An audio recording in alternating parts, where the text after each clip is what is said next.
I think markets always prefer certainty to uncertainty. And effectively, when we think of the last election cycle and polling and thinking what you thought would happen didn't happen, perhaps resulted in, okay, now what? So Today people were still holding back. I think people were sitting on their hands a bit, and now they get a little bit more certainty and a little bit more clarity that maybe things won't change as much as you might have considered or thought. Tax policy will probably go slowly nowhere. And you will potentially see a little bit more bias, perhaps, towards a bipartisan approach in order to get any progress. Bipartisanship. I mean, it's hard to think of places where these two sides might actually cooperate. Maybe infrastructure. I could start with infrastructure. That would certainly play to both sides' bases. If you think, reference for projects that you can put your name on, thinking about projects that wind up resulting in employment and the trades. And generally, you're going to wind up with materials sourced out of the United States. So you can get there. And you heard Pelosi talk about drug prices last night. Do you think that's a bipartisan issue or not? I think that you can put 4 politicians in a room and get 6 opinions on drug prices in terms of trying to get to where you actually wind up getting, because everyone hears what they want to hear when they talk about what you want to try to do in the healthcare and healthcare reform. So does your investment stance change at all after yesterday? Not really, no. Actually, I mean, I think what you hear going on from the politics potentially weighs more in terms of the multiple, in terms of your certainty that you want to apply to earning streams.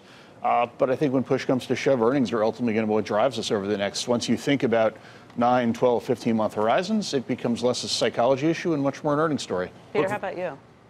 No, actually not. I don't really think much changes the next 2 years. As Andrew said before, legislatively, Trump really got what he wanted in the tax bill.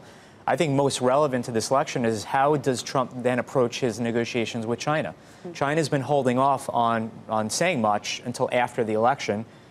Do they feel like they have more leverage because Trump lost the House, or is it just going to be the same? But this is the great question, right? So they've been waiting around, sitting on their hands, waiting for this moment to get this sort of clean read on where the United States and the power really lies. Right. And you wake up this morning, if you're sitting in Beijing, and like us, you're sitting around trying to figure out where does the power really lie? What does this election really say about the power or leverage that the president has or doesn't have within this country, and therefore with China?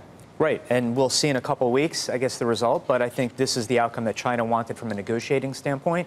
But I don't. What do you think they're saying? Meaning, I don't know what they're saying. What are you saying? What do you think the read is? Do you think that they're sitting around saying, okay, he's now injured. He now actually has more power than we thought he had. We think. I think the sell-off in the markets and the pressure that the administration is getting internally from American business was enough to, I don't want to say alter, but maybe soften his negotiating stance. I don't think the Chinese are going to get anything more than what they were going to get anyway. And I think either way, I'm hoping that there's some agreement. What would agreement look like, Jack? Because this is a huge question. Is there something that both sides could say, okay, we can agree on this, we can save a little face, and we can... I think both sides can find the negotiating strategy that would allow them both to declare victory. It's not necessarily where I would claim any expertise, but I think to the extent there's been talk of 120 demands being put forward and that they can reach agreement on 80 of them, with maybe 20 to 30 of those basically being off the table. Peter thinks the trade is the most important issue. You've mentioned earnings. How do those two kind of shake out? Well, when you start thinking through the mechanism from which trade becomes a question of earnings, is what do tariffs look like? Right. And do tariffs go into effect on January 1st? Is there some wiggle room? And from tariffs, you've heard a lot of dialogue with respect to what it might mean for margins. And I think we've spent 10 years with companies doing a very good job managing their costs.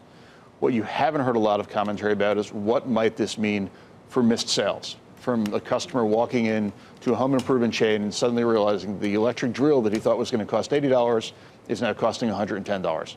And so that's a lost sale potentially for the home improvement retailer. That's a lost sale for the company that makes the drill. And how does that work its way through?